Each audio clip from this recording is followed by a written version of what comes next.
What's up, guys, and welcome back to another episode of the Short Time Podcast. I'm your host, Brett Dev, and today joining me on the show is Bauke. Is that how you pronounce it, Bauke, right? Bauke, that's right. Bauke, and Bauke's an affiliate marketer, and it's an interesting story. I was browsing YouTube, looking at interesting people online, and I actually came across your YouTube channel. So I saw Bauke's channel, and I was like, oh, this guy's in Chiang Mai, he's doing some really interesting stuff, he's an affiliate marketer.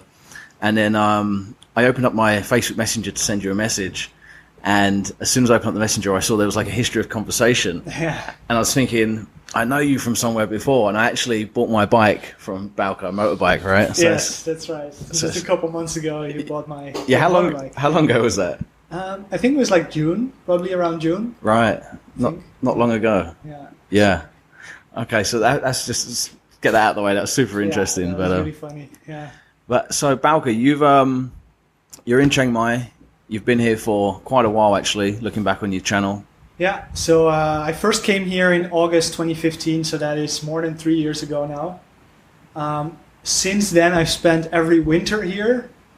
By that, I mean kind of a winter in a broad sense, from around September, October-ish till around February, March-ish, like kind of the time when you really don't want to be in Europe because it's cold there, Right. until the time when you don't really want to be in Chiang Mai because of all the smoke. So that's usually the time I'm here. Yeah, that's the cut-off time, and also when it's raining as well, right? It rains like crazy. I don't really mind rainy season actually. I've been here through a whole rainy season once. Right. I don't mind it that much. It's kind of nice in a way because it's really hot during that time, but when the rain comes, it kind of cools it down a little bit. Yeah, that's true. So as long as you're not somewhere in the middle of nowhere out on your motorbike, you usually see it coming and you're like, okay, let's go inside, it's going to rain soon, and then it cools down a bit. And yeah, well, that's why the rainy season annoys me, because I always find, like, in rainy season, whenever I go out, like, every time I go out anywhere, it's like, stop, it's pissing down with rain, and I have to just put this coat on, and it doesn't stop you getting wet. Like, there's always like a cut in it, and it's like leaking on you, and your shoes are wet. Yeah,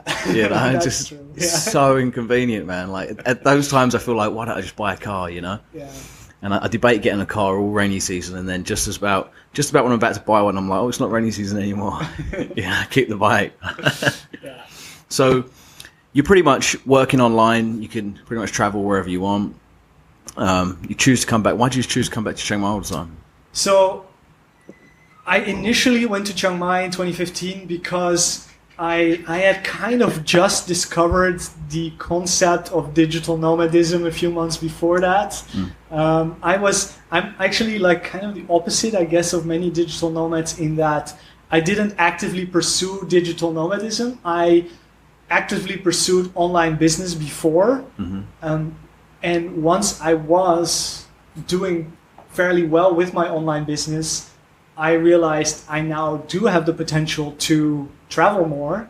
And once I started doing more research into that subject, that's when I discovered digital nomadism. Right. So I discovered it at a point where I was already, okay, why am I not already doing this? Because I already have all the means to do it. Mm-hmm. I have an online business. I'm single, so that I don't really have I didn't own a house or anything that was really tying me down. I was in a job, but I was kind of just at the point where I was already cutting down my hours in my job, increasing my hours in my business, and just at the point of considering going full-time in my business anyway. Right. Regardless if I had stayed at that time or not, I probably would have made the switch anyway, because my business was doing better than what I was doing in my job. A lot of people ask me that. That's a big question as well. People are like, should I just come to Chiang Mai and figure it out, or shall I build it up first? And I've definitely met people who've done both. I mean, and also with varying degrees of success. Because we were just talking about Johnny. I know Johnny lived here, was completely broke, literally to the last $300 in his bank account, and then started figuring things out, and is, for digital nomads at least, pretty successful now. So I know people who've done that as well. But honestly, if you're in a position where you don't have to do that, I would not recommend it. I wouldn't recommend just coming here to figure it out. If you end up being here and you have to do that, then you can make it work. But I definitely would recommend, if you're still back home in a day job, at least come with enough savings to last like a few months to a year, something like that. Yeah, I always say to people, like, it's hard, like you say, because it works both ways, right? Yeah. Like, sometimes I will recommend, like, that is the best way to just come out there. But I only would kind of suggest that to people who, like, are never going to do anything otherwise. Sometimes they need to put themselves in a situation that forces them to do something. Maybe a little bit like what you said about Johnny. Maybe he wasn't working that hard, and when it really come crunch time, he was like, fuck, like, I better figure this shit out and actually put some work in, right? And then sometimes people need that to happen. They need, like, a kick up the arse. Yeah. But like you say, but I also say, like, if you're going to do that, don't come out here like a weirdo, like, if you fail, your life's over. Yeah, you know? exactly. Yeah. Some people think like that as well, right? They're like, when my money runs out, it's like you've got a countdown to the end of your life. It's like, no, man. Like, you could just go home and get a job again and then come back again. It's not the end of the world, right? Yeah, exactly. So, I mean, so you're doing like affiliate marketing. That's right. For people that don't know what affiliate marketing is, I mean, something I'm very interested in. So I'm very happy to get you. Glad you agreed to come on. So thank you for that. Yeah, for sure.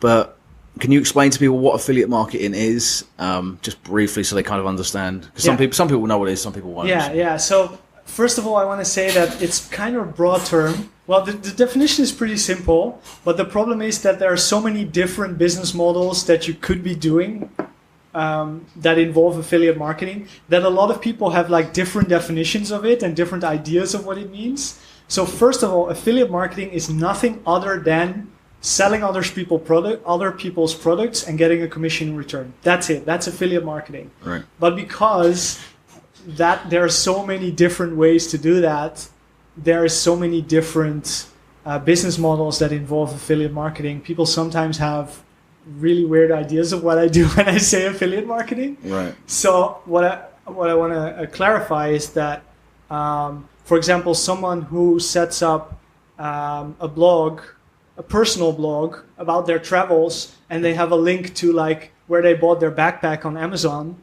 and that's an affiliate link, that's affiliate marketing. But that's very different from what I do, for example, because I focus more on the marketing aspect of it. I see myself more as a marketer that does affiliate marketing as a business model, where I actually actively look for people who are interested in buying what I'm selling. Right. And then I, through all sorts of methods, like I've done a lot of paid advertising in the past. Yep. Right now I do mainly YouTube, SEO, so like organic traffic on YouTube, people that search for different products. I do then reviews of those products, and when people buy it, I get a commission in return.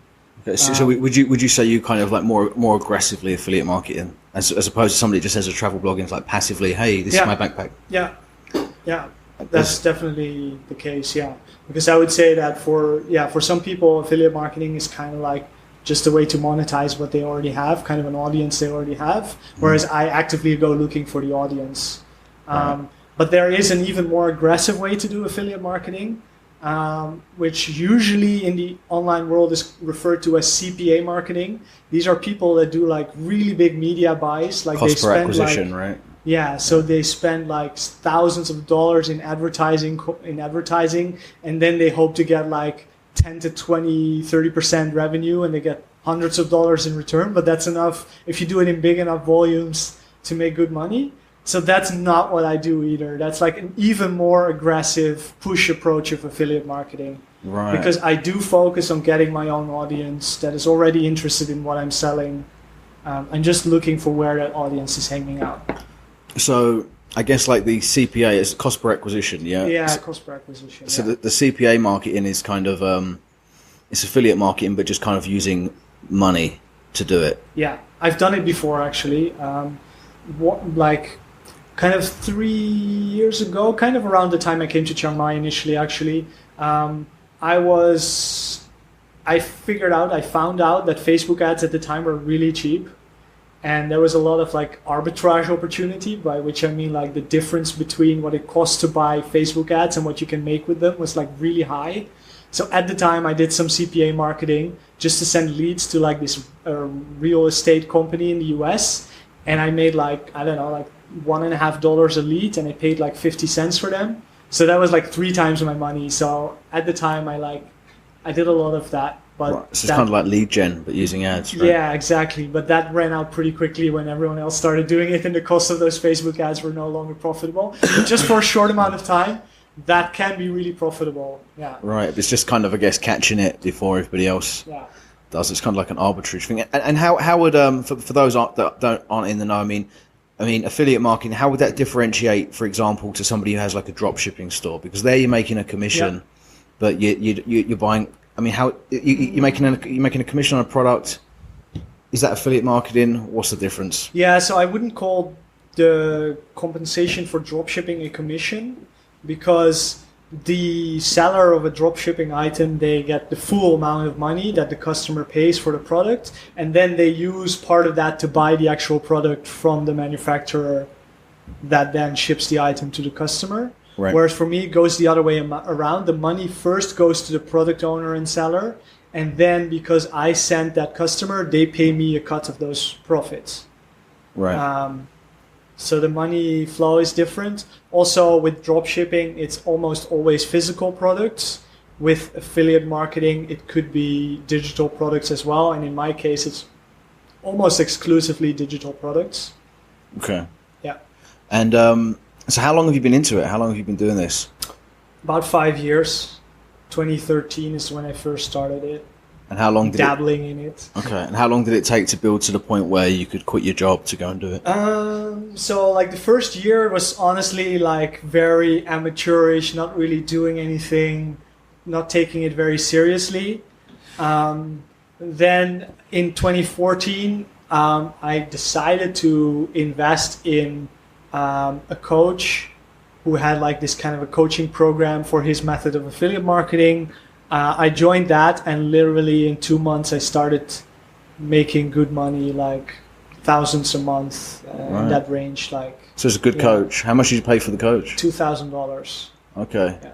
Do you want to say who it was, or? I can, but I don't recommend him anymore because keep the name off the record. Moved away from that business model entirely. Right. And he also he doesn't teach affiliate marketing anymore. Oh, okay. So what model was he teaching? The Facebook ad thing that you were talking about? Or? No, actually, he was teaching solo ads. Solo ads is basically buying traffic from people who own email lists. So let's say you just told me you have an email list. Yeah, let's say you have 1,000 people on there. I say, okay, I want you to send an email to your list on my behalf. Then I put my link in that email. I pay you some money to send that email out for me, and I get all the traffic from that email. Right. That's a solo ad. That's the business model I first got into. Right. So paying for traffic, but you're paying for email traffic rather than for email traffic. Paying for ads. I mean, this is the thing. I mean, I'm quite into affiliate marketing, but I don't do it too much. I just find it very interesting. Like, I've got all Russell Brunson's books over there and all this. So I read all about it. I mean, what's tough, and I think what confuses a lot of people about affiliate marketing is it's almost like it's shrouded in secrecy to an extent. But I think a lot of that comes from, like, people just don't know. There's so much to it. There's so much stuff. People don't know what works and what doesn't, you know, because like you say, you've got email, you've got paid traffic, you've got all this different stuff. You've got the CPA stuff you was talking about. Yeah. I mean, if somebody wanted to get into affiliate marketing, where would you suggest they start now, like in 2018? So honestly, I think there's two things I recommend. First of all the concepts you just mentioned, I think you absolutely need to know them before you get into it. So pick up a course that teaches just kind of the basics of affiliate marketing. The second thing is pick one method and stick with it until you make it work, and don't like go left, right to all these different methods, because there really are 1,000 different ways to do affiliate marketing. And if you're just like, you get a method, you try it for a bit, it's not working out, you just go to the next one. That is how a lot of people fail at it, I think. Right. Because they just don't stick with that one method to make it work. Okay. But you do need to know the basics, because I think a lot of people skip over that. You need to know, like, what is an email list? How do people generally build their email lists? Like, what do you send to people when you have an email list? Things like that. But also, like what is paid traffic, free traffic, what are the different types of paid and free traffic, what's a landing page, things like that. And understanding like profit and like, on your ads, if you're running ads and stuff like that. I mean, I speak to a lot of people that don't track conversions and run ads and things like that. I think obviously stuff like that's quite important, right? Yeah, don't run paid traffic if you don't know what you're doing. Yeah. Like if you don't know what tracking is or how it works, stick with free traffic until you make some money, and then invest in learning about tracking, and then start getting into paid traffic. But definitely in that order and not the other way around. Yeah. Because that's very dangerous. Like if you can't track what the return on investment is on paid traffic, you should not be buying traffic. Yeah. Absolutely. Yeah. So where would you advise people start? Let's say somebody's listening to this, they have no idea, they know affiliate marketing is a great thing to get into. I mean, where would you suggest they start learning? So I actually have a course myself that I created a couple months ago. It's called Affiliatio, and it's $10 right now. It covers the basics, as I said. So things like email list, how you build it, where do you get traffic, what's a landing page, things like that. Right. Because I think a lot of that was missing from other affiliate marketing courses. So I made this really cheap course. Anyone can afford it. Anyone can pick it up and just learn those basics. And I think going through that or a similar product is definitely a good place to start, and then find more actionable content. I mean, I do have some actionable content in the course as well, but if you think like, okay, that's maybe not for me, then find another actionable product and follow that course. But start with $10. You might as well just take it anyway. Exactly. Yeah. So that's what I'm saying. Like, and it's right what you say. I think a lot of stuff I read and stuff, there's a lot of assumed knowledge, right? So it's like, I mean, I've been doing web design for like years, man. So it's kind of, I know what a landing page is, all that stuff. But I think everybody just assumes that everybody knows.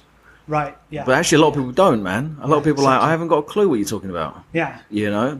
I mean, I like a lot of people won't even know how to set up a website in the first place, which is also something I go over in that course. Like, where do you get a domain? How do you get hosting? How do you connect the two and set all that up? Because people sometimes they start from scratch, literally, and then they need all that. Yeah. Right. Okay. I was going to ask you, as you're talking about that, like, again, I was just going to assume a bunch of knowledge. Like, I was going to ask you what platform you use for your landing pages and stuff. But stepping back a bit, like, what is your process? Like, obviously, you're building landing pages for your products and stuff like that you're promoting. Yeah. Or maybe you're not. Maybe you drive traffic right to the product. I don't know. So that I never do. So what is your process? Like, what is your process? That's an interesting question, because a lot of people make that mistake actually when they first get into affiliate marketing. They think it's all about traffic. Just get as much traffic as you can and send it to that affiliate link. Straight to the page. If it was that easy. Exactly, and it's a terrible way to do affiliate marketing. I'm sure some people make it work. I mean, like I said, CPA marketing is kind of like that, where literally, like, you sometimes use a landing page, but a lot of them direct link as well, and they just try to spend less on their ads than they make in commissions. But then if you look at their actual conversion rates, like percentage-wise, it's like terrible. It's like fractions of a percent, Right. Whereas with my affiliate promotions, so this is one way I really make it work, is I actually set everything up in a way that by the time people actually click on my affiliate link, they're already so convinced or sold on the product that I get like double-digit conversion rates on like all my clicks. So like between 10 and sometimes even 90% conversion rates on the clicks. And then like the amount of dollars per click is also like 5 times what the average on that product is usually. So what does that process look like? Are you like using ads to retarget? Or that's part of it. But the main reason behind that is what is called pre-selling. Mm-hmm. So I convince people that this is a product they want and need before they ever click on that link. So this is, for example, why I do product reviews. So I go through the product. If someone sees my review, at the end of it, they think this is not for me, they will never click on that link. So people who are not interested in buying won't click on my link. Right. People who have gone through my review and are like, okay, I really want to see more about this product, that sounds really interesting, they click on the link. But they're already so far in the process of being sold on the product that they're quite likely to buy at that point. Right. And so you might, for example, when you have a YouTube channel as well. You should have introduced that at the start, right? So you've got a YouTube channel. It's called Liberty to Travel. That's right. And on that channel, you do like product reviews. So what you're talking about here is with the pre-selling. That's kind of what you're doing on the channel, right? Right. Exactly. And so somebody comes to your channel. They find the product that you're reviewing. You say if you want to learn more about the product, click on the link. Yeah. And then where do you send them after that? To a landing page? Yeah, so that's a page on my website. That's a landing page. There, I have a bit more information about the product. Usually, in the actual review video, I walk them through that page to explain the elements on the page as well. Mm-hmm. I have a few bonuses that I give away if they buy through my affiliate link. This is another way I get people to buy through my link rather than through another affiliate's link, for example. Or that's how I really...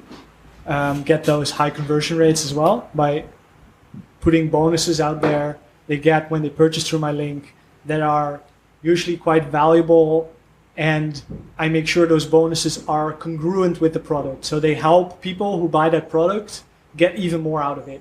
So let's say the product is a landing page builder, just an example, then one of my bonuses would be, how do you write good headlines for your landing page? I'm with you. Right. Yeah. Okay, so that's a big thing that I never understood, actually, which you kind of shedded some light on. Because I've always thought, like, well, if you send somebody to a landing page of a product, like, what's the difference from it being just the actual product? Yeah. Do you get what I'm saying? I mean, I know you recommended it, and they might click your link not knowing it was an affiliate link or whatever, and just think you're sending them to the page. Yeah. But when you say the bonuses and stuff, I can see that obviously helps you get the sale, right? Exactly. Yeah. So is that the only way that you're going about it now, by just driving organic, pre-selling on video? Is there any other method you're doing? Like, are you doing ads to pre-sell, or do you only pre-sell? In addition to that, I do email marketing. I have an email list. These are a combination of people who have bought my products in the past, like my affiliation course, but also I have a Facebook ads course that I've sold in the past. I have partnered with a business partner a few months ago to sell one of his products. We kind of partnered on it, and we both shared the leads. So I have those, and anyone that buys through my link, any affiliate products I promote, they also end up on my email list, because they need to enter my email address to get those bonuses that I just mentioned. Okay. So they can choose not to, but then they won't get the bonuses. So if they want to get the bonuses, they'll end up on my email list. And through that, I built this email list. Whenever I do new reviews, I email to my list, hey, I just reviewed this product. This is what the product is all about. If you want to check it out, here's my review. So that is basically every time I do a review, I also email them. That is how I make a decent amount of my sales. I do some retargeting. I should do more of that, honestly, which means basically people who go to my reviews but don't end up buying, they will see my ads on Facebook, on Google, and they might end up buying as well afterwards. And so when you create a new review, excuse me, do you send that to everybody on your list, or do you just send that to the segments that might be the most interested? Yeah, that's another thing that I should be doing more of, maybe. But in general, the products I review are already quite targeted to my list. So okay, I think so it's kind of all the same niche anyway. Yeah. Okay. I mean, it's in at least in general, it is all about online marketing.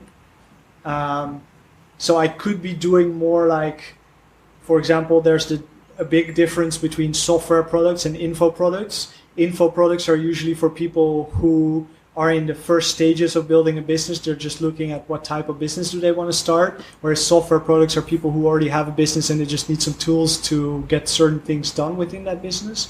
So this could be a segmentation that I probably should be doing. I am not currently doing it, but I know it's a possibility.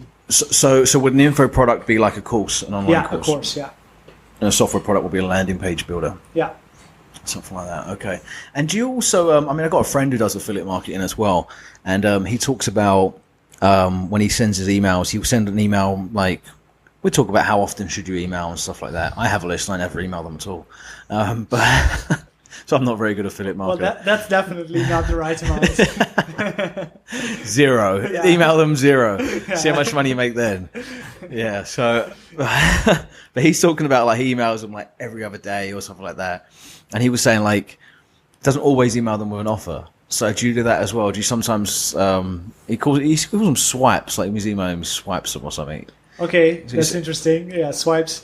Swipes is basically kind of a marketing term for like when you find good ads that are working for other people, you swipe them, which means you get those ads into like it's very old fashioned copywriting term where like if you find like back in the day when all copywriting was analog, right? You would get these sales letters, you would get a folder and you would put the sales letters in that folder and you would when you write your own you would go through a folder for inspiration. Right, so your swipes.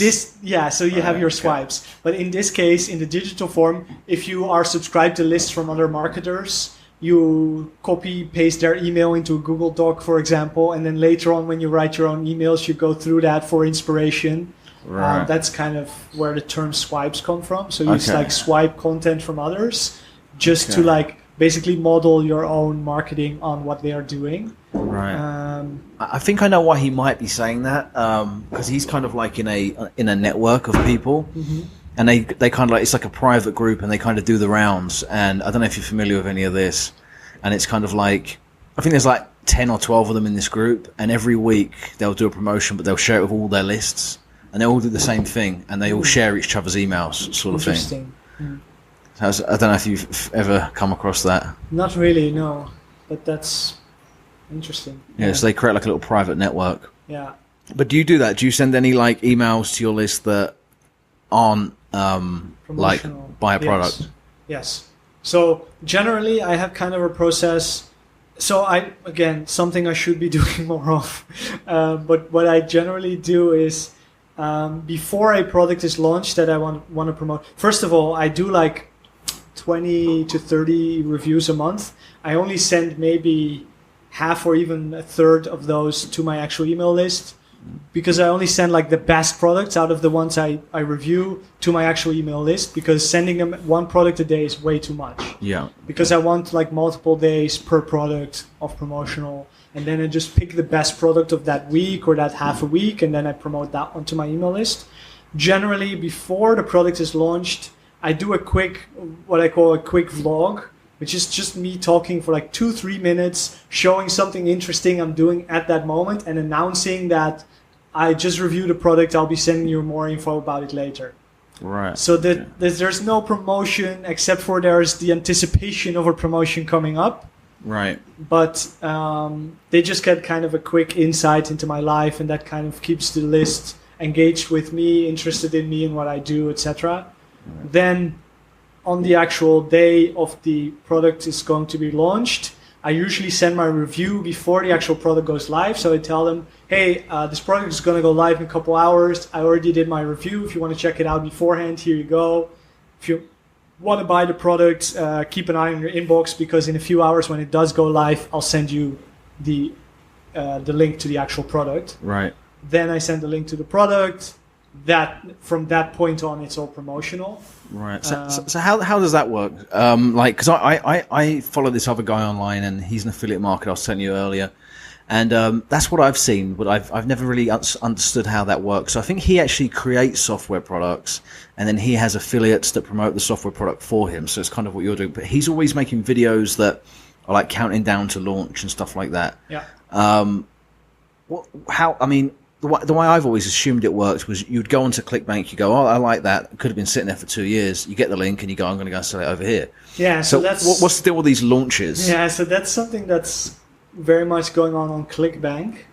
Although there are launches on ClickBank, but not as often. So the platforms I mainly promote on, JVZoo and Warrior Plus, the products being sold on there are mainly new launches. So someone launches a software, the first week or so of that software being released is kind of the launch period. At that time, everyone gets like a crazy discount on the eventual price. Let's take an example. You said Russell Brunson, so ClickFunnels. Yeah. ClickFunnels right now, if you want to buy it, $97 a month. It's not cheap. But if you went way back in, I don't know, 2014 when he first sold it, I don't know, he probably did this as well, a launch. The first day that ClickFunnels went live, he would have all these affiliates go out, promote this product.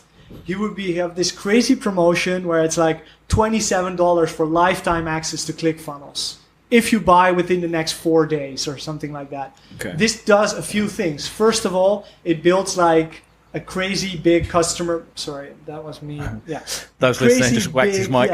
Crazy big customer base for your product initially. That's then eventually, if it turns out to be a good product, going to be advocates for your product as well. It builds all this anticipation. It gives you a chance to test your product in the marketplace. Like, is it converting? Are people buying it? But also, those who buy, do they like the product? Is it a good product? Do I need to do more development to make it better? All of that.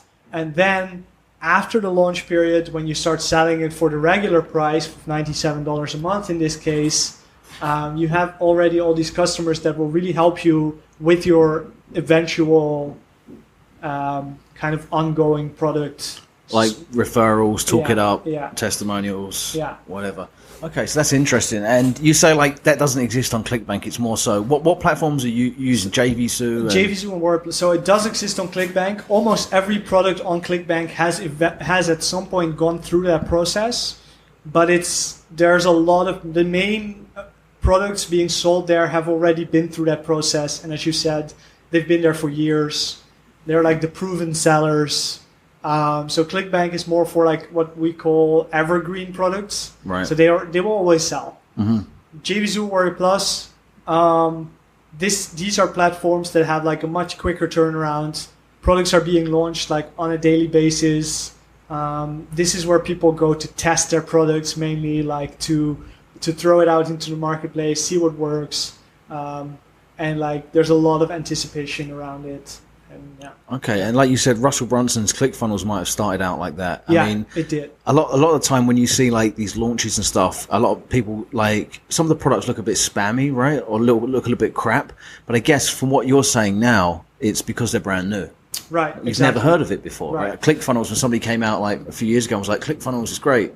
I'd have been like, what the fuck's ClickFunnels? Exactly. Yeah. Now, like, it's ClickFunnels, it's the shit, So it's like a launch pad. I get it now. Yeah. Okay. Yeah. And have you ever gone through one of those launches with one of your own products? Yeah. So as I said, my course Affiliatio has gone through that process.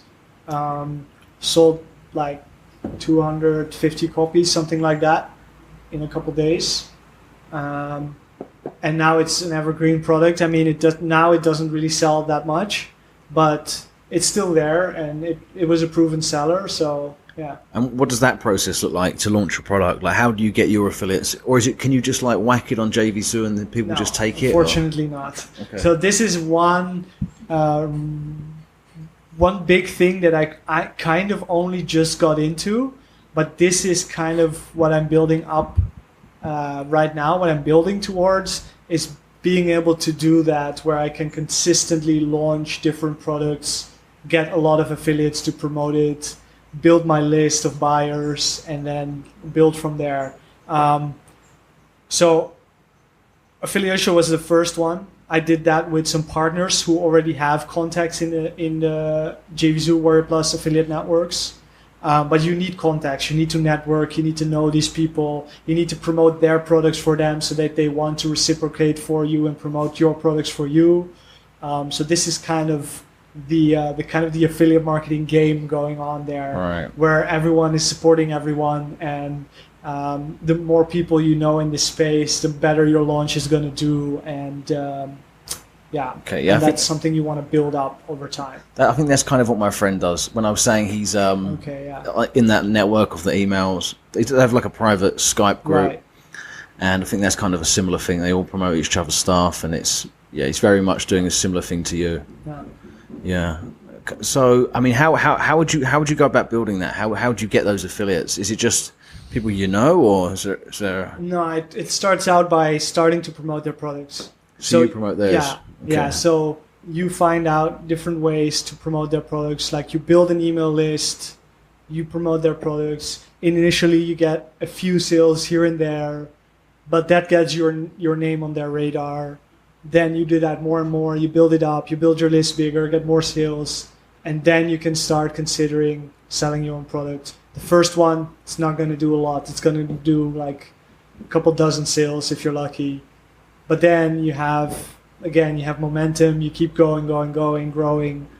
Eventually, you could have thousands of people buying your product. Okay.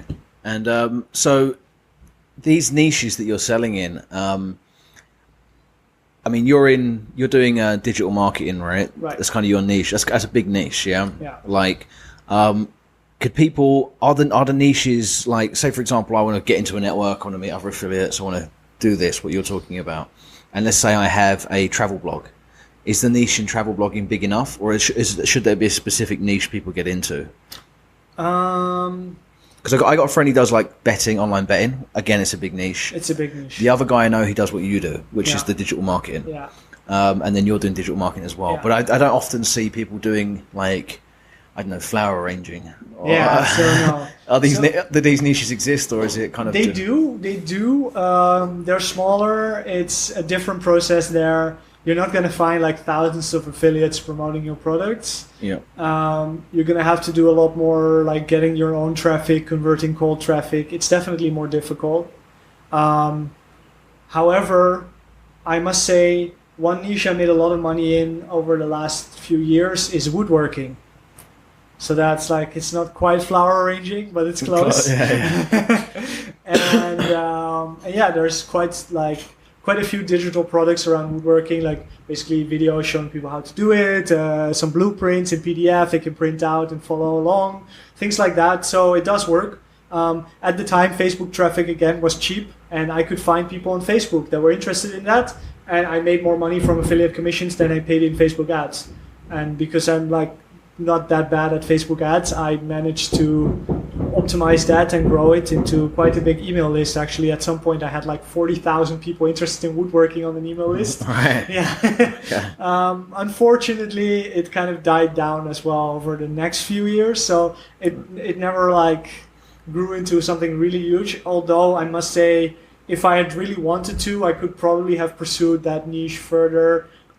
I was going to say, did you continue to email those 40 people with woodwork products? Or? Yeah, I did, and it sold for a while, but I'm not super passionate about woodworking myself. Right. If I had been, I think it could be a really good niche to get into. If you are able to create your own content in the woodworking niche, okay. If you can go out into your garage and build a chair and show that on video and then promote products, I think this could be like, I think there's a lot of potential for that and very untapped potential. So out for all the woodworkers out there, go and do that because there's a lot of money in it. But for me, it's not for me. I'm really into digital marketing. That's when I discovered I was really into digital marketing, because I found the actual marketing aspect of it more interesting than the woodworking aspect. Right. So now I'm like much more into like building websites, landing pages, doing all this like paid traffic stuff and like analyzing email marketing, things like that. So now I'm looking at products in that space. Okay, and so when you talk about that, that's a pretty big email list, like 40,000. I mean, what would you consider to be a big email list that can actually make money? Yeah, because I've heard all these stupid numbers thrown about. I mean, obviously, it depends how engaged your list is and stuff like that. But on Warrior forums, I've seen it like, oh, you should be making at least $1 per subscriber per month and all of this stuff. Yes. But I mean, what would you consider somebody that has experience, that's built a lot of email lists before? What's a decent sized email list? Say you have a pretty engaged audience. Yeah, so this really depends on the niche. So in the woodworking niche, 40,000. Now, let's just say 40,000 is definitely a really big list in the first place. I was definitely not using that to its full potential. However, in the internet marketing space, if I had a list of 40,000 people, I would be making like big money. Right. Like this is not the size I'm talking. My list is like 1,100 right now. Okay. And that's already like pretty nice, and it makes me a good income. So In the internet marketing space, it's harder to get subscribers. They're more expensive, but they're much more valuable. Right, because you have more products, you can sell them, different software. Exactly. There's new products coming out every day to sell them, so there is a lot more potential there. Whereas with woodworking, there's like a handful of digital products. And as I said, if there's someone out there who wants to go and make their own woodworking course, have you got a list for sale? Honestly, like the digital products created in the woodworking space are shit. Like I'm just gonna put that out there. They're like really like I could put together a better product than that if I were really into woodworking, and I'm not. But if you are like a great woodworker with your own setup and you can go out into your garage and create a course on woodworking, it would be the best woodworking product out there on the internet right now. Right. So the product quality is just not there. Right. Whereas in the internet marketing space, I mean, you have Russell Brunson's products, for example. They're excellent quality. Right. They're like amazing products with real value, lots of testimonials to back it up. Yeah. Like $1 million businesses have been built on top of those products. So there is a lot more there. Yeah. So do you feel like if somebody was getting into this from the first time, would it be? Does that leave you at a? I mean, you said earlier, like, trying to think how to say this. So you say like you're in the internet marketing space, digital marketing space. Does that benefit you? Because like we said, there's not many people flower arranging, right? So that can be a disadvantage. Yeah. And obviously there's lots of digital marketers. Does that benefit you? But then it's also, is it more competitive, like you say? Yeah, that's the other side of it. You need to be better at it to be able to market to people in the internet marketing space, right. Which is exactly why I didn't start there. There's people that do start there, right. And I think it's probably not the best idea. Yeah. It's much better to do it when you're already familiar with a lot of marketing content. And I have tried them on a niche where people, they don't know what a landing page is. So when they end up on one, they'll just subscribe because they're not skeptical and like they're not in the know like what you're doing to them, you know? Yeah. I think it's easier to first make money marketing things that are not marketing related. Right. Okay. Yeah. But you might not have as big of an audience, but then you're going to be easier to sell it. Yeah. Sell it, right? Yeah. Okay. So I mean, what type of products are you promoting right now? Like, is it all software or? Software and courses. Okay. Yeah. What would you say the earning potential is to somebody that is looking to get into affiliate marketing, and how quickly can they earn money doing it? Like, so there are some easy like kind of beginner tricks and things you can do to make like I don't know like $20 to $100 a day, something like that. That's like kind of like free traffic, not a lot of email subscribers necessary, no investments in paid traffic necessary, but that also kind of caps there. That doesn't have like the potential to grow that much bigger. If at that point you want to scale up, there's two ways to do it. One is paid traffic, build email lists, and try to like get more money out of the email list than you put into building them. Or the other end, like what I just described, like the whole process of promoting people's products in the hopes of getting them to promote yours to build your email list that way. Right. Those are the two ways that I think are the main ways to scale up beyond a few thousand a month, like beyond like this is like livable income but nothing major. If you want to scale up to like 6 figures a year or 7 figures a year even, you need to either launch your own products and build like buyers lists through that way, or be really good at paid traffic and like build email lists through paid traffic that make you more than what you spend in paid traffic. Right. Those are the two ways I see. So you kind of, what you're saying is you have to kind of spend money to make money, right? Yes. And is that because there's only so much organic traffic? Well, it's like Russell Brunson says, right? Organic traffic you don't control, yeah? So, I mean, can people do this without paying for ads? Yeah, like I said, like but that's where it cuts. $20 to $100 a day is like kind of the range that is possible to make without paying for any traffic whatsoever. Okay. If you want to scale beyond that, I'm not saying it's impossible, but it's really, really difficult. And once you start making that kind of money, you should definitely just reinvest part of it in paid traffic. Okay, so it's kind of to complement what you've already done. Yeah. Yeah. And would you recommend people start out with paid traffic? I mean, a lot of people listening won't have an audience, right? So would you say... Oh, yeah. If you already have an audience, that's a different story. If they don't have an audience. Yeah. If you don't have an audience, I would not recommend starting out with paid traffic unless you really know what you're doing and you have money to invest. Like, it really depends on what kind of person. If it's like someone who's like, oh, I'm broke, I have no money, how do I make money? Then I would say no, don't get into paid traffic. Like, you're just going to get yourself into trouble. Okay. If you're like, okay, I just sold my house and I want to make some money with this, I want to invest this money into something, build a business, then I could say, okay, start, like, just advertise, build an email list, make money through that. That's a very different story. Okay. So yeah, if you have money to invest, that, like, if it turns out it doesn't work out, you're not like super bummed over losing that money, then you can go and invest in paid traffic. But also, again, don't do that without knowing what you're doing, without knowing how to track your return on investment, basically. Right. Okay. So let's just say somebody's listening to this. They're just like, wow, this is really great. I want to be an affiliate marketer. If I do it, I'm going to be rich. Where would you suggest they start? So somebody's maybe not into digital marketing, they're into woodwork. So what would be their starting point, other than contacting you and buying your list? Yeah. What would be their starting point? Would they go away and create a website around woodwork? Would they create a YouTube channel around woodwork and then get those viewers to give them their email? And how would you exactly? Could you explain the process? Yeah. So definitely, let's take that example. Because it's a good example. I think someone who's into woodworking but they don't have any assets yet. So yeah, create a website, a YouTube channel. YouTube channel is kind of optional, but I would definitely suggest a YouTube channel. You could also instead do like an Instagram account. Is there another I would suggest? I guess not really, because Twitter isn't really a thing. Pinterest though, but that's like more to drive traffic to the website. I've never gotten into it, but I know a lot of people who have made lots of money from free traffic from Pinterest. Okay. So that is definitely one that works. So yeah, you need a website, some kind of social media channel to drive traffic to that website, and an email list. And that email list, obviously, you build through the website. So on the website, you have a pop-up or a sidebar widget or one of those things that says, hey, do you want to get my free woodworking course? Enter your email here. Mm-hmm. Or like, do you want to see a video of me building a chair? And like, just anything. Just give them something for free that's valuable enough to make them want to give you their email address. Don't just say subscribe to my newsletter, because people don't do that anymore. That's bullshit.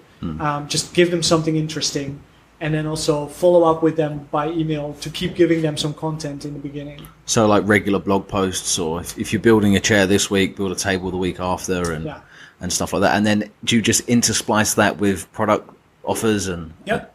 Okay. You could do that. You could say, so you could, for example, in an email where you show like, here's me building a table, you just write a little bit about the process, you just show them a video of you doing it, and then you can say, P.S. I learned this process from this and this woodworking guide. Right. Go check it out, and that's your affiliate link. Okay. Yeah. Okay. So yeah, it's tactful ways. That's kind of a soft sell. Right. And then you could also do more hard sells later on. So what would be a hard sell? That would be like, so this woodworking course is what taught me all about woodworking. I did a full review of this product. Go check it out. Then you send them to a YouTube channel where you review the actual product, and all you're doing in that review is getting them to buy. Okay, so you wouldn't, again, so it's I would not directly pre-sell. Send them to the affiliate offer. I never do that, like I said. Right. I think that's a mistake a lot of affiliate marketers make, and it really reduces the same result from the same amount of traffic. Like, really, you send 100 people to a funnel where all they do is go to the affiliate offer. You send the same 100 people to a funnel where they end up on an email list, they get pre-sold, they see a review. That literally, like, the results are going to be like 5x or something like that. And that's the big difference, actually. You've just answered the question I was trying to pitch to you earlier before the podcast, when I was saying, like, well, how do you just, I mean, if you build an email list and you've got people that are interested in what you're doing, how do you sell to them? I mean, without just saying, hey, buy this. Yeah. But you obviously, what you're talking about with the pre-sale, you're adding more value to them. Yeah. Right? Yeah. Because that's what it is. Like, that's what all business is you provide value and you get paid for it, right? And so this is why people sometimes mistake affiliate marketing like for not being a real business or something like that, because you could just be sending people to a link and then you're not really providing much value except for the traffic to the business owner. But if you do provide the actual customer value, then you will see that in your returns, and that's how you do it. Do you think that's why affiliate marketing gets a bit of a bad rep sometimes? Yeah, because I mean, the people that I've met that have failed at affiliate like marketing, spammers, yeah, exactly. Everybody I know that's done affiliate marketing and failed at it, I'm like, what are you doing? And they're like running an ad like directly to the product, and they're like, shit, look, I spend money on these ads. Like, they go there, no one fucking buys. I lost some money. Affiliate marketing is crap. Yeah, and everyone hates you as well for doing it, exactly, right? So they're not providing any value. Obviously, they're just trying to take the money without providing the value. Yeah. Okay, so that's I guess that makes a lot of sense. Because that's the thing with affiliate marketing. It's so like everybody's got so many different ideas of what it is. It's so like shrouded in like almost like secrecy, and like a lot of affiliates don't want to say what they're doing, and you know, I mean, do you notice a lot of that? I mean, you've been really open on this podcast, which is awesome, man. Like, so I think definitely there are a lot of affiliates who don't reveal what they're doing because they're CPA marketers, and CPA marketers will never tell you what they're doing until it doesn't work anymore. So if someone you can teach someone the process of CPA marketing, and there are some good courses on that, but you cannot show someone what you are doing in CPA marketing because you'll literally be giving them your business.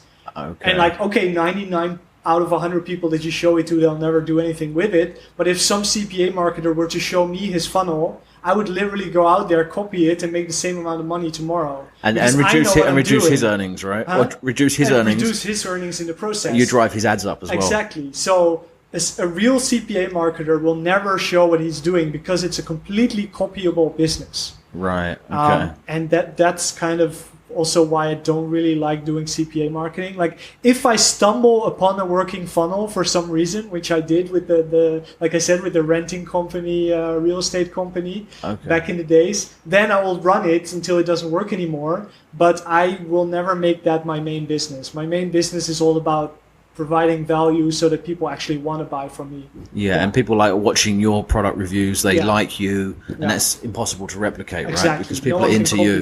No one can, unless they clone you. Yeah. And your clone goes and does everything you do. It's going to be very hard to copy, right? Yeah. So it's kind of like building up a brand, building up a trust. There's so much involved in it. It's I think that's another thing people get confused with. They think a lot of the time it's like, well, if I do drop shipping or if I do affiliate marketing, it's you do A, B, C. Like, it's never that simple. It's never like a couple of components. If I just do this, I'm going to get this. It's never really like that. It's more an encompassing thing of branding and it's the same with drop shipping, exactly. Because as a drop shipper, you're doing a very similar business model where you're just selling other people's products. What is the value you add? You got to ask yourself that. If you want to get into drop shipping, you think, oh, dropshipping sounds like easy money, let me get into that. Well, before you do, ask yourself, what is the value you're going to provide to the customer? Why should they buy from your dropshipping store rather than from the next person who sells the same shit on Amazon? Well, maybe because you provide excellent customer service, maybe because you give them something extra, maybe because you have like same day shipping. I don't know what, but something, you have to provide some type of value. Otherwise, it's just going to be a very, very short-term business. Yeah, I mean that's. I think when people say like, videos work better than images, and stuff like that. I don't think people really piece together the fact that, like, if I'm running an ad for drop shipping a product and I show an image and another guy's doing a video, there's a reason a video works better than the image, because it provides more value. Exactly. It shows the actual product in use. The image doesn't show the product in use. I mean, it's only minor, but I mean, that's really why it works better. Is a good difference, and definitely there's a lot to that. Yeah. So it's just like, it's just creating extra value, I suppose. It's crazy. So how can people find out you've got an online course? Yeah. I'm just thinking to myself, like, I've got so many other questions that I know I'm going to think of, like, after we come off the podcast, and I'm going to be like, I should have wrote these down, because like, you're going to give me good answers, and I'm going to be like, shit, people would have wanted to know about that. Yeah. But I mean, maybe if we'll roll after anyway. Maybe I'll have some outtakes or whatever. But sure. But I mean, yeah. How can people find out about you? How can they, see the products you're selling? How can they? Yeah. So I'm Liberty to Travel. If you Google that, you'll find me. LibertyToTravel.com is my website. Liberty to Travel is the name of my YouTube channel. So that's like youtube.com/libertytotravel. That is the YouTube channel is where you can find all my reviews, some vlogs, etc. The website, again, one of those things I should be doing way more with.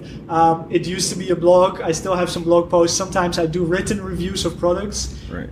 I should be doing more of that. Right. But I don't really do that much anymore because the YouTube thing, I really got it nailed now. It works really well. The written reviews, it's the process. Okay. I'm actually looking to, like, this is something I didn't mention, but I do want to mention before we wrap this up. I'm looking to kind of outsource part of what I'm doing right now. So I do like these reviews on YouTube, but part of it is like there's kind of some preparation that goes into it. I don't just go out and start my YouTube video. I get the actual product to review from the product creator. Then I go through the product, decide if it's good or not, what I like about it, what I don't, decide on the bonuses I'm going to add, create the actual landing page, and then put it all together technically, like my tracking links and everything like that. And then I go out to make the review on YouTube. But a lot of those steps beforehand could be outsourced, not entirely, but at least partially. And that would definitely free up a lot of my time to get back into all the things that I, during this interview, mentioned as should be doing more of. Right. Like writing on my blog, doing retargeting ads, building my email list, sending daily emails to my list, things like that I should be doing more of. So I'm actually in the process of interviewing a few Filipinos who might be working with me on that. If someone who watches this video is interested, definitely contact me, because I'm like looking to outsource part of that. And then process. come to your website, Liberty to Travel. LibertyToTravel.com. If you want to buy my affiliate marketing course, just sign up to the free email list on LibertyToTravel.com, and literally like on the first page or the first video you get, there's a link to buy my course as well. Okay. So that's not on my website. There's no link to buy my course, but in the email you get when you sign up to my list, there will be. Okay. Yeah. And I was just going to ask you one more question. You just reminded me. So when you're reviewing these other people's products, do they give you these products to review? Like that launch process we spoke about earlier, do you have to go and buy them, or do they give them to you? You can't go and buy them because you usually review them before the product is launched. And do they get like distribute it out to the affiliates prior? They do that, yes. Okay. And how long do they give you to review that? Depends a bit on how fast they are producing the actual content of the product or the product. With software, usually it's ready like a few weeks prior to launch. With courses, usually it's like at least a few days prior to launch. So yeah, like if you are an established affiliate who is promoted for them before, you literally just like, maybe sometimes they even come to you and like, hey, here's my new product to review. I get loads of emails. Come out next week. I get a lot of emails about people emailing me with products and stuff. Right, yeah. And if you're not yet an established affiliate, you want to get into this, I have kind of a process for getting into it initially. It's like you have to establish some rapport with the vendors of those products. I recommend contacting them on Facebook, creating like a nice personal video for them, like mentioning them by name, their products by name, what you liked about their products, and that you're really interested in promoting their next upcoming product. Right. And then they'll generally be willing to give you a review copy, even if you have no history with them before. And would you send that to them directly, or would you put that on YouTube and say, hey, I put out this video? Put it on YouTube as unlisted, and then message them on Facebook that you created that personal video for them. You wouldn't put it public and say, hey, I just went on YouTube and I saw your product, I loved your product, I thought I'd create a video about it on YouTube, I hope you like it. Yeah, maybe if you want to create that would probably work as well. I'd never thought of it like that. But what I usually do is like directly talk to them in that video, so then it wouldn't make much sense to make it public. But you could also make like a more like video for the public where you do mention them and their products, and then use that to could work So as well. you could like do a review without an affiliate link, like that's just That you're just doing the review also because you do, like it, yeah, right? yeah, and they're yeah. probably going to think, oh well, he actually likes my stuff. So and this is what if I give him if I hook him up as an affiliate, this is what the reviews are going to look like from him. Right? Yes, Yeah. exactly. Yeah. Something like that. Okay, that's really good advice, man, for people that want to get into it. Because again, like, a lot of people just don't know where to start. So, I mean, we went like going back on it again, but like, where should people start with this? You've got a great course. You just mentioned where they can get it from. Should they build a blog, build a YouTube channel? Yeah. So, like I said, build a website, a blog, just a WordPress blog. It doesn't have to have any fancy stuff on it. But you need that as kind of a home base. Build social media presence in some form or another. This could be YouTube. I would recommend either YouTube, Facebook, or Instagram, or all three. Is this to drive the organic traffic to the blog? Yes. Okay. Yes. And mailing list. Like create something to give away for free to get people to sign up to your mailing list. And when they sign up, you put them in something like MailChimp or ActiveCampaign. MailChimp is not the recommended What's the best provider for affiliate marketing. I won't say best, but the two I recommend most for affiliate marketers are either GetResponse or Aweber. Okay. Yeah. And why is that? Why are those two? They're the most established and friendly companies to affiliate marketers. Okay. And does that come down to deliverability and stuff like that? Deliverability, reliability, and like I said, friendlier to affiliate marketers. What I mean by that is, for example, MailChimp doesn't like affiliate marketing.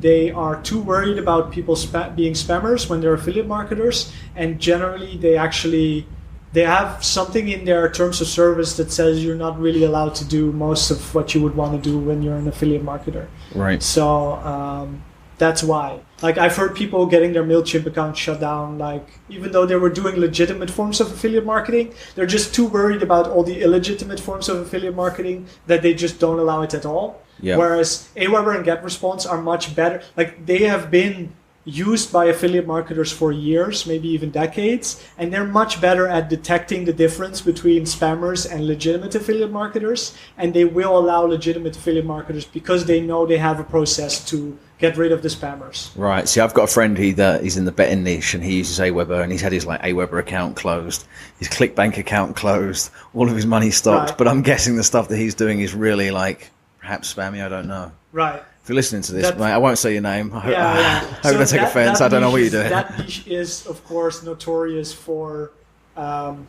Yeah. things like that. Yeah. Like spam and it's gambling as well and stuff like that. Yeah, Big gambling niche and stuff where they won't even let you run ads to like gambling products or betting products. Yeah. And there's so many laws about that. I mean, he has a big problem with that. He always struggles to scale. Like I say, he's part of these this like community, this group, but he always has difficulty scaling outside of that group because he can't run ads. He can't do anything like that because Sorry. I don't want to go too deep into this, but I know of some people who make like lots and lots and lots of money with selling affiliate products in the casino niche or like gambling niche.